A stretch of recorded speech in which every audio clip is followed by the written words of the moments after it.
This episode of Innovating Leadership, Co-Creating Our Future is sponsored by WBEX. The 13th annual WBEX Pre-Summit by Coaching.com is now live. This event offers 40 live virtual sessions over the course of 3 weeks from top thought leaders in coaching and attracts 30,000 coaches, managers, and HR leaders each year. Information at Coaching.com.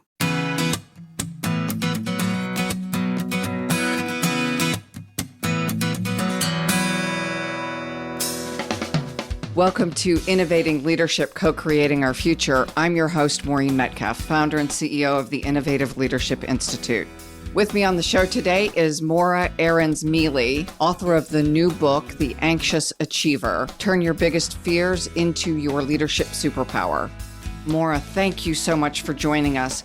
Do you want to give our listeners any kind of background before we jump into a conversation about your book?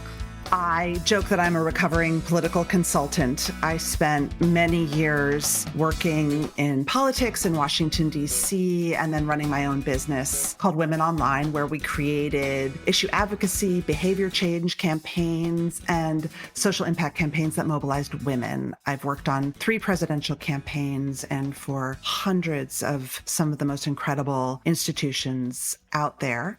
I sold that business 2 years ago. I've really decided to devote the second half of my life to helping anxious leaders thrive and to improving workplace mental health. I probably don't need to tell you that there's a crisis of mental health in our country. We spend the majority of our time at work.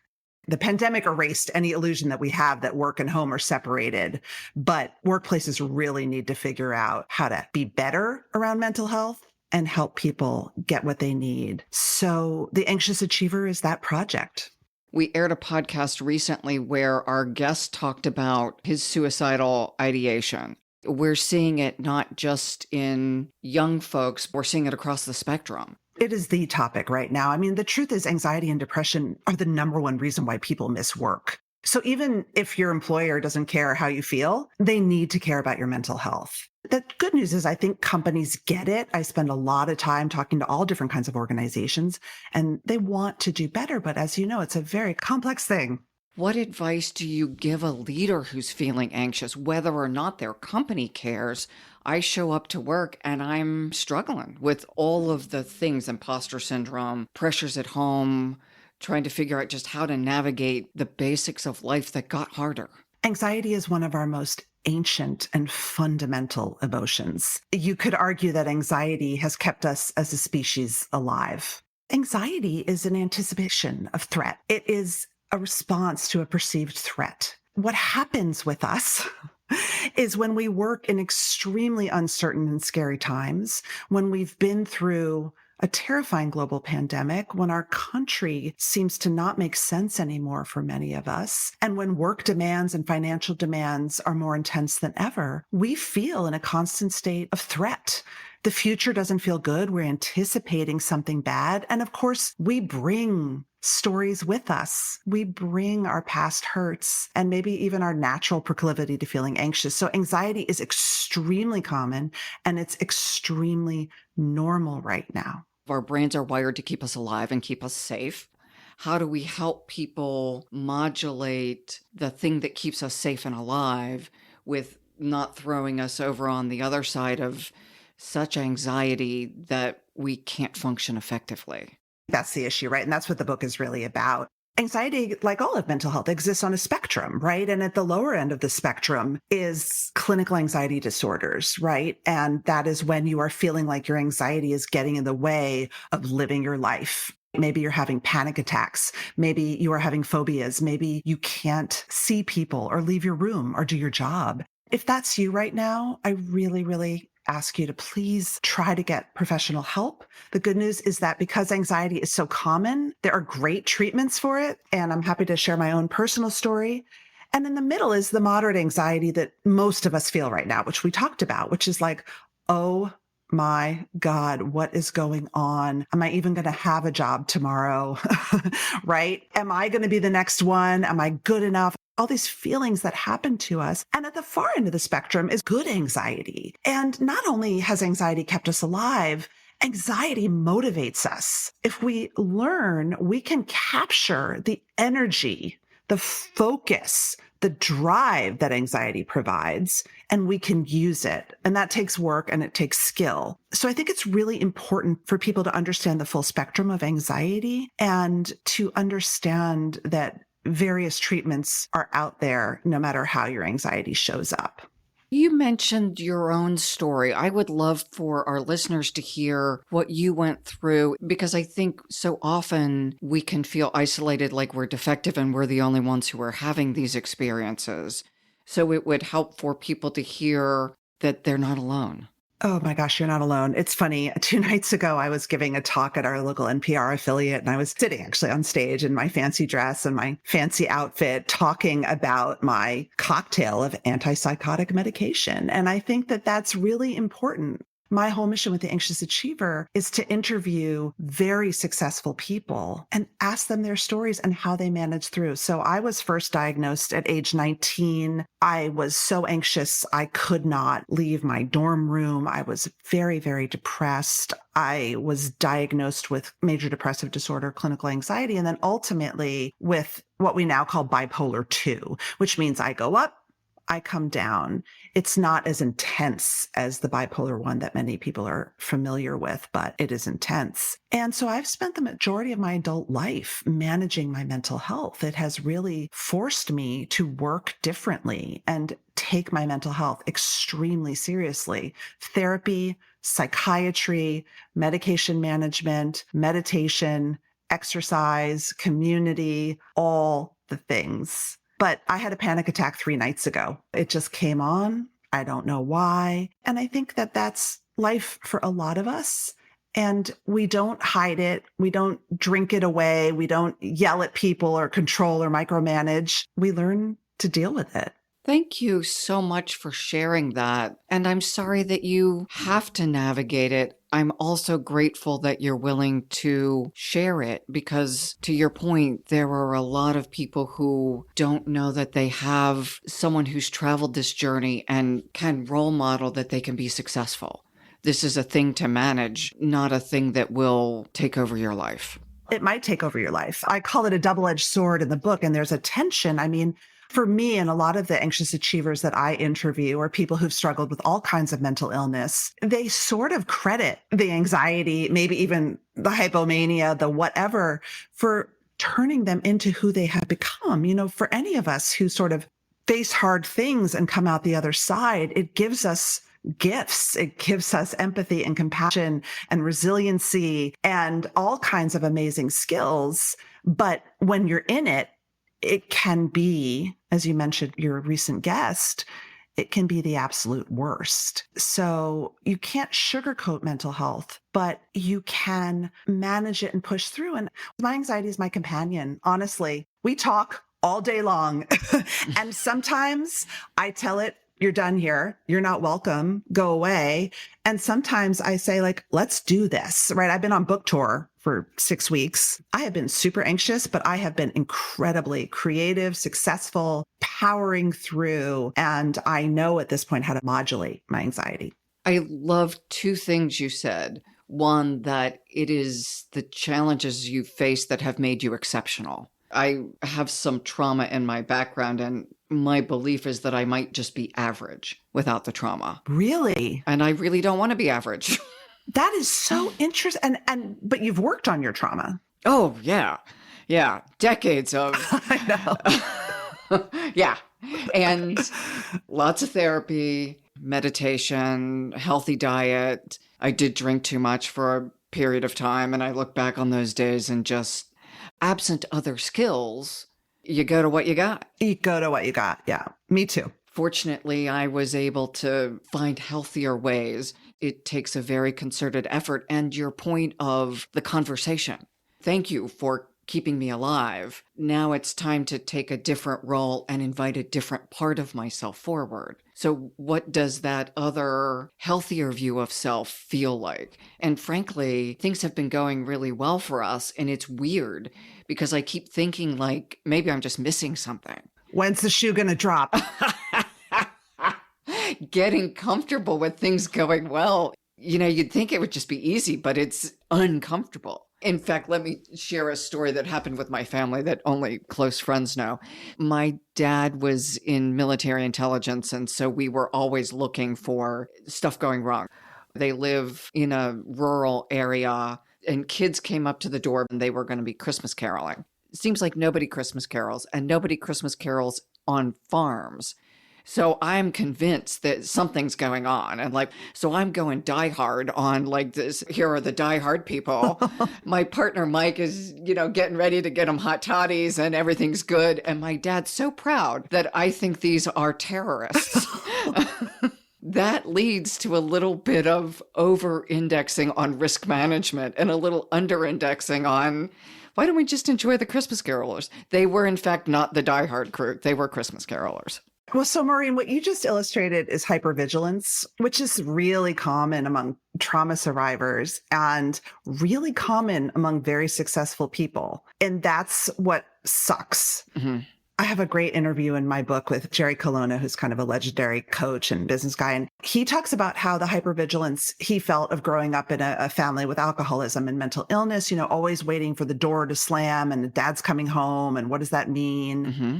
Was something that carried him into his career as someone who was trend spotting. You're always scanning the horizon for threats and you're always on top of things. You're sort of trying to control and worry so hard that things won't go wrong if I just control and worry and make this not happen. It's very exhausting and very harmful to our mental health, but it is a kind of behavior that is frequently rewarded in entrepreneurship and in corporate America. And that's really tough. I do wonder, as I become much healthier, I don't think I'm ever going to be, quote, average, but I may be less vigilant, more healthy, less cutting edge. Psychologists would say absolutely not. One of my favorite parts of the book is about perfectionism. Perfectionism is another one of those things that is often rewarded in our society. And a lot of people think it's a good thing. Perfectionism is anxiety.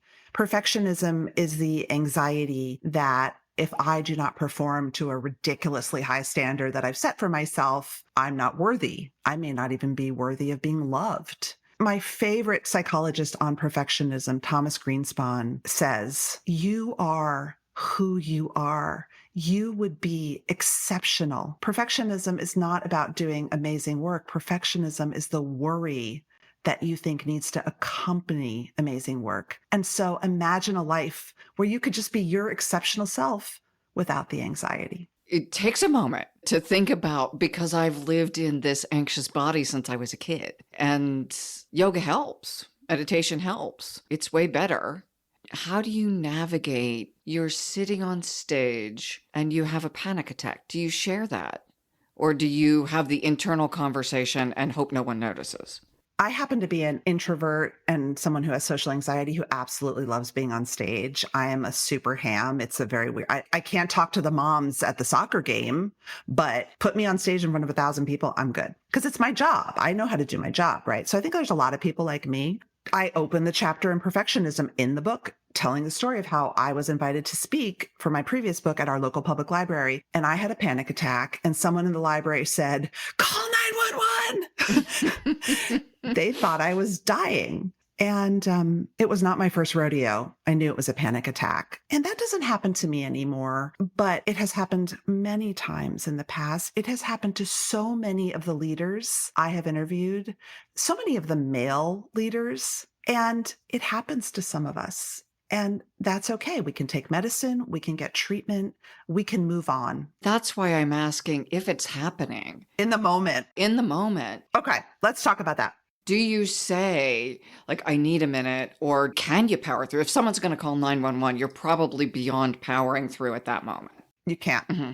And I should say I'm not a doctor and I'm not a scientist, but I'm going to explain this as best I can. And anyone who has been flooded with anxiety knows how this feels. When we are flooded with anxiety and our body enters a physical, almost shock-like state, all the cognitive behavioral therapy in the world, all of the tricks that you've got is not going to work.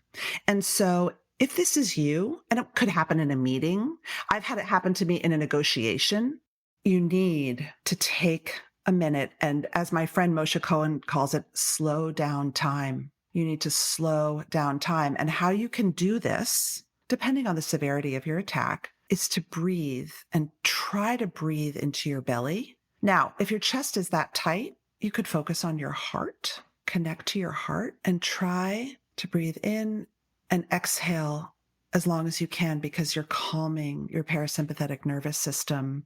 Sometimes you need to move. Sometimes you might need to lie down and put your head between your knees. So it's important to try to ask for what you need. But if the panic attack isn't that bad, just breathing and slowing down time, as Moshe says, might be okay. And here's the best trick that he has. This is not my idea, but I'm going to share it with you. If you're in a negotiation and this is happening, which is super common, or you're in a conversation, or even if you're presenting, throw a question out to the other side.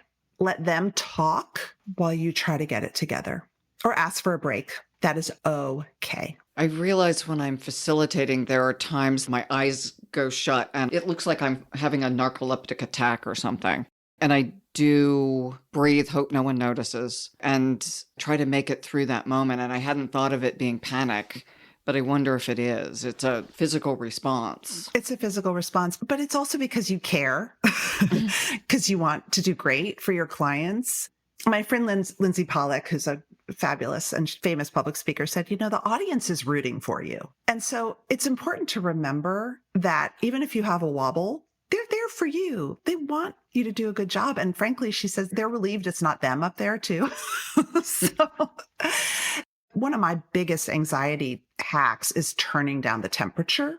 A lot of us anxious achievers, we put so much emotion and weight in the outcome. We put the stakes up so high that sometimes just turning down the temperature can be super helpful. It is always about care. I want my clients, whether it's a speaking situation or an intense facilitation session where we're navigating some big challenge, I want them to have a positive outcome. Yep. In the midst of a high conflict situation, it is possible to have a pretty bad outcome. It's absolutely possible, right? And that's another challenge, is how do we deal with conflict when we are so emotionally invested and we feel it is our responsibility? Mm-hmm. I feel like that's a huge life and leadership skill. Let me test my hypothesis that the same tools, that the turning down the temperature and maybe even saying, this is a really tough spot right now and I'm feeling it and I want to navigate forward with care. So what you just illustrated is the famous leadership duo, peanut butter jelly, of warmth and competence, right? Okay. What Amy Cuddy has studied, and Matthew Neff to great extent, is you were warm and you were vulnerable and you acknowledged the anxiety in the room, which is really important because anxiety is super contagious. But you showed that you were holding the environment and that you were competent, you were trustworthy. And that's what people want. That's beautiful. Yeah, because it is always an expression of care at its core. And my assumption is people who are feeling anxious, you've said it's about performance and probably some imposter syndrome and all the soup of negative emotions mixed in with the performance anxiety is I want a good outcome for the precious souls who are in front of me. It's also a habit. That's the thing that's very interesting, right? Is I talk about getting stuck in thought traps, and thought traps are an old concept from cognitive behavioral therapy. But, a lot of us go to that imposter syndrome, people pleaser, overwork space because that's what we've been doing since we were kids. And we don't know how to do anything else. We can replace that habit with something that is, again, a little bit less high stakes. How do you replace the habit? A simple way to really think about it is that you're stimulated, you're triggered, you're activated. It's a high stakes room. You care. Your clients are in conflict. You're anxious. Your go-to might be to take it all on and to say, like, this is all in my hands. That's emotional reasoning. It's a really common thought trap. And what you could do is just literally replace that thought with, this is an anxious room. I'm anxious. I'm a trained professional and I'm going to do the best that I can. I love that, acknowledging that it's an anxious room because I'm feeling it. Yeah, they are too. Probably more than I am. And they're not always whoever the they is, especially if it's in a conflict negotiation. They may not be naming it because they're so focused on whatever their right outcome is. They may not be naming it because they may not feel that it's anxiety. Mm-hmm. We act out a lot of anxious behaviors through micromanaging, through controlling, through always having to be right. And there's gender stuff here and race. I mean, all the systemic layers are here, depending on how we've been conditioned or how we've grown up or how our mental health literacy is. That's what we do, and we don't connect that to our emotions. I'm just thinking of how impactful you said calming the parasympathetic system with a deep breath. And that being probably the core, if I can do nothing else, it's take a deep breath. And for me, a cup of coffee. That's the habit. The caffeine may not be solving my problem. That's a great habit. That's a great habit because you're slowing down time, you're centering yourself. I mean, see, look, I'm drinking water now. You do hundreds of book tours. What are the couple of things that you want to absolutely make sure our listeners walk away from this conversation? I want them to know that anxiety is normal, part of life, definitely part of leadership. As people get further and further in their careers, imposter feelings get greater. Mm-hmm. Anxiety is something that every leader deals with. Now, the scope of that anxiety is different for every person based on their temperament and all the things. I want them to understand that anxiety is trying to tell them something. Anxiety is trying to tell you something. It may not be right. It may be lying to you, but it's signaling something. Often thoughts are miscues, to your point, that I may have an anxiety that I'm not good enough, and I'm walking into something I've done 100 or 1,000 times. That's a miscue. There's another time it's saying, you should really be worried. How do I distinguish that so I'm not running around hyper vigilant at Christmas carolers and not when someone's got a gun in my face? I'm going to give you my completely unscientific answer, which is that maybe some of us can't. Maybe that's just how we're wired. Okay. We have to learn to love ourselves no matter what. But there are ways that you can work on it through therapy, through a spiritual practice, through medication. I think that the question is, how do I learn, as you said, to discern the miscues and the real threats so that my brain is not stuck in cognitive overload all the time, so that my body is not constantly tense. And to me, that's really, really the work of getting professional help and building practices. One of the stats, and we use this in our resilience course, is 5 minutes of negative thinking causes 6 hours of physiological impact. Wow. So if I'm anxious, that flood of cortisol and adrenaline, that cocktail is flooding into my physiology. And so it's in part a physiological management process, at least for me. Yeah. Do you use antidotes like gratitude? I heard breathing and talking to the anxiety, and I love both of those. Is there also something where I can think how fortunate I am to be here and have the conversation with that negative voice that really you're okay right now? We've been in front of a crowd, and these people in the library are not going to kill me. Research has shown that self-compassion is a really powerful in the moment antidote to that feeling because it involves touch and centering, and it involves speaking in the anti-inner critic. What you could say in that moment, like, I've done this 1,000 times. Why am I feeling panicked? Which I feel all the time. You can literally put your hand on your sternum and you can try to breathe. Breathing's hard when you're anxious, but try and say, we've done this. People invited us, Sometimes I'm like, people are actually paying me to do this, but sometimes that makes me feel more anxious because then I'm like, I'm not worth it, and just say, it's okay. We got this. We got this. The audience is rooting for me, right? I think that's a really effective practice. And then the other practice, which is part of ACT therapy, which I really love, acceptance and commitment therapy, is hooking into your values. And that's similar to the gratitude. A classic example could be you have flying anxiety and you're sitting on the tarmac preparing to take off and you're like, we're going down. This is it. You could then put your heart on your chest and you could say, you know what? I'm flying today because it's important. because my clients are depending on me, because I value showing up. I value helping people. For me, sometimes I'm just like, I have 3 children to put through college, and that is important to me. And that's why I'm here. And so if you can, having that value system to hook into can also really help the anxiety calm down. It feels like that's connecting to what I was touching on earlier, I want the best for my clients. Mm-hmm. I'm here truly to make a positive impact. It's a core belief that I do what I do because we need more effective leaders in the world right now. Yeah. The challenge, though, is how do you get to a place where it's all that and you don't feel it's your responsibility? It's not a judgment on your self-worth if things go south. The boundaries piece, I mean, boundaries is such a cliche at this point, but the boundaries piece is really important for your mental health. It's a great question. I was hoping you'd have the answer. Part of it is having people around me who remind me. So one of the things we do with our team is we do a daily intentions text. What is my state of being? What am I focusing on? And then what are my tasks? But there's a big piece, and our listeners have possibly not met Dan, our producer, who's sitting on the call with us.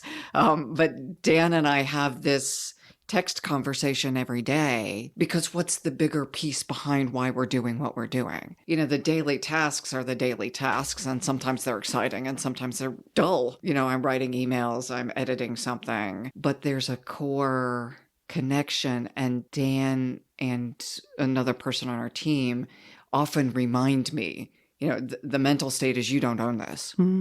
This one's not yours. You get to help, but Christy, one of our other collaborators on this text exchange, will often say boundaries. I love it. This is why I believe that understanding your emotions, what makes you tick, what sets you off, what your bad habits are in terms of acting out your anxiety is so crucial to good leadership. Because imagine if you didn't have a team who could tell you that, which so many people do not. Imagine if you never heard that and you just were super controlling and never let anyone do anything and drove everyone up the wall, which so many bosses do. If we could get in touch with this stuff, work would be much less toxic. Well, and I am encouraging, and just because of what we're doing and that it is helpful, and I'm not militant. There are certainly days I haven't texted in the morning, but I do it in the afternoon. I do encourage our clients to do the same thing because we're not in the office. We don't walk down the hall and bump into each other. Yeah. For us, this is the equivalent of the 5-minute stand-up, but it's not just these are the tasks that are on my plate. It's the deeper what's going on in my inner conversation, that having a supportive team is huge. I don't know that you were truly asking the question, but what would happen is I would be spinning in a way that would be not supportive for me and consequently not for my clients if somebody wouldn't say occasionally, you're overinvested here. Yeah. Boundaries. That's the only word that needs to come back in the text is boundaries. So how do we support people who are periodically truly suffering with anxiety? My husband often says to me, and we've been married 16 or 17 years, and he says to me sometimes, you know, it took me like a good decade to understand that your anxiety was really intense and present and really hard for you because A, he wasn't someone who grew up with a lot of mental health literacy, and B, like that's not his issue. I think one of the things that we can all do at work is get educated, much as we do with DEI, get educated so that you can, if this is not your thing, try to have compassion. And then at work, it's really, really important to have a conversation in the organization about this. Try to do the best you can in supporting people with benefits, with access, and really try to think about mentally healthy management practices, which, spoiler alert, are the same management practices that are going to make people happy no matter what, because of course our mental health and our work are so deeply intertwined. Your podcast, you interview people who share their stories, right? Mm-hmm. So I would strongly encourage people to listen to the stories. I realize there's a difference between I hear someone talk about it and I experience it. but it seems like listening to you would be almost a required study, not just reading the book. It's one thing to hear President whomever was anxious. It's another to hear my next door neighbor's also anxious. Yeah. How do I walk through the world post-COVID where we're seeing people shooting each other on the interstate in Columbus, Ohio? That used to happen in DC and LA, not Columbus, Ohio. How do we help people de-escalate? Because often that one extra thing they got cut off in traffic is now thrown them over the edge, or someone cut in line in the grocery store. And that used to be annoying, but not grounds for bad behavior. It's really rampant. We are a country in crisis. My podcast is actually taught in business schools and it's homework. I had a friend who said, my therapist assigned me your podcast. The point is that we need to tap into our common humanity, and we're so bad at that. The second half of your term, anxious achiever, achievers are just rushing through the day just to get the stuff done. I've got more to do than I have hours in the day. And it would be nice if I could take time to slow down and understand. But that means I'm either giving up an hour of sleep or something, or I have to figure out how to multitask and listen in the shower. So there's also a value of compassion and humanity that seems so crucial as we're sharing neighborhoods and highways and communities with ourselves first and our families, and then with the precious souls who are also struggling. And we don't always take time to take a breath and think, I wonder what they're going through. Instead, we say, that idiot, I wish they would speed up on the highway. Not they're also dealing with a child in the back seat who's screaming. Absolutely. Morra, thank you so much. Where would people find your podcast, find your books, learn more about you and your work? You can find my podcast wherever you listen to your podcasts. You can get my book wherever you get your books. So the name of your podcast is The Anxious Achiever. And the name of my book is The Anxious Achiever. And if you want to ask me a question or connect with me, just come find me on LinkedIn. I promise I'll write you back. Beautiful. Thank you. Thank you. Thank you. In a time of mental health issues, this is so crucial. Thanks, Maureen. And to our listeners, please take care of yourself.